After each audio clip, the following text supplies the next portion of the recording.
everyone, welcome back to my channel. My name is Mia Gordon and I am the owner and founder of Basically Soap. I usually share the beautiful side of soap making, the oils, the colors, pour, cut, and my final bars. But today I want to share a part of building a soap brand that people don't always see. Because I have become Peta Cruelty-Free certified, this taught me that making a good product is not just about what looks natural or sounds good on a label. It is also about what I can document, what my suppliers can confirm, and whether every ingredient still fits the standard I am building for Basically Soap. And that is why I made the decision to phase out one of my soaps. I'm phasing out one of my soaps, and it's not because I stopped liking the ingredient.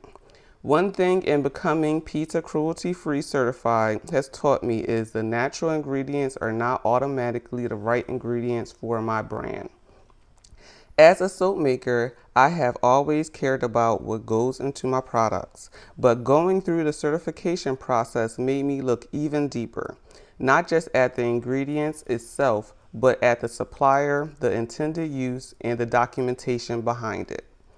I used to make a pine tar soap, and pine tar has a long history into traditional soap making.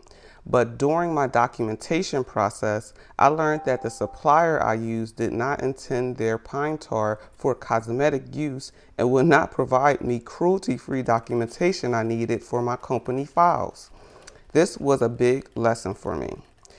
An ingredient can be natural, it can be traditional, it can be even popular.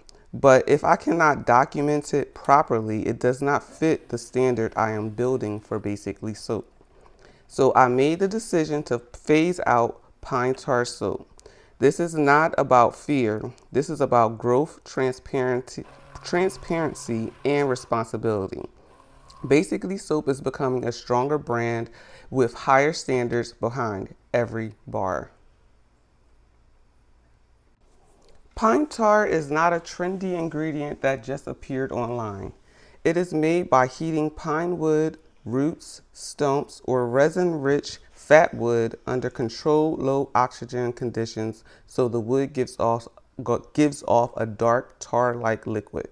One historical maritime source describes pine tar roots slash fat wood being a stacked inclines, covered, heated carefully, and collected as tar instead of burnt to ash.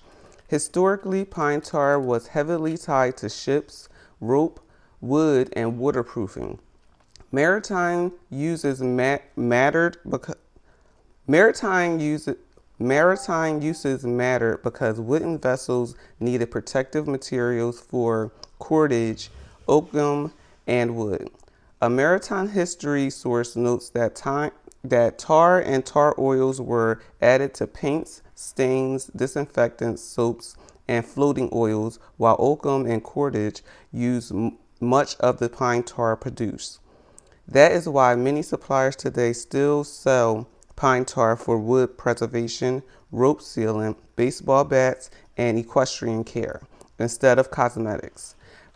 Bickmore's own SDS lists its pine tar use as outdoor wood treatment and varnishing, rope sealant, baseball bats, and equestrian care, not cosmetic soap making. Pine tar also has a long history in skin-related use, but this is where the story gets a little complicated. A 2016 review in Australasian Journal of Dermatology states that pine tar has been used medicinally for more than 2,000 years and should not be confused with coal tar, which is a different tar produced from coal. In the U.S., commercial pine tar has existed for a very long time. The Smithsonian National Museum of American History says Daniel F. Packer, who introduced Packer's pine tar soap to the market in 1869, and the container was labeled for shampooing, bath, toilet, and nursery. So the reason pine tar ended up in soap is not random. It moved from utility use, protecting wood, rope, hooves, and surfaces into personal care because people historically associated tar preparation with cleansing, scalp care, and troubled skin. But that old history does not automatically mean every modern pine tar product is appropriate for cosmetic use or easy to document for cruelty-free certification. For my pine tar specifically, the supplier's intent was not for cosmetic use. It was for wood treatment, baseball bats, rope sealant, and animal hoof care. So I was not able to get the documentation for cruelty-free when researching this product or slash ingredient in my soaps, and which also went to the decision on phasing it out of my collection. For soap makers, however, pine tar is usually not treated like a fragrance or a botanical powder. It is a heavy, dark, sticky material that can affect the batch. Soap making references commonly discuss pine tar as a percentage of the oil weight, often around 10 to 15%. However, I use 7% in my recipe because of the reactivity of pine tar with the saponification process.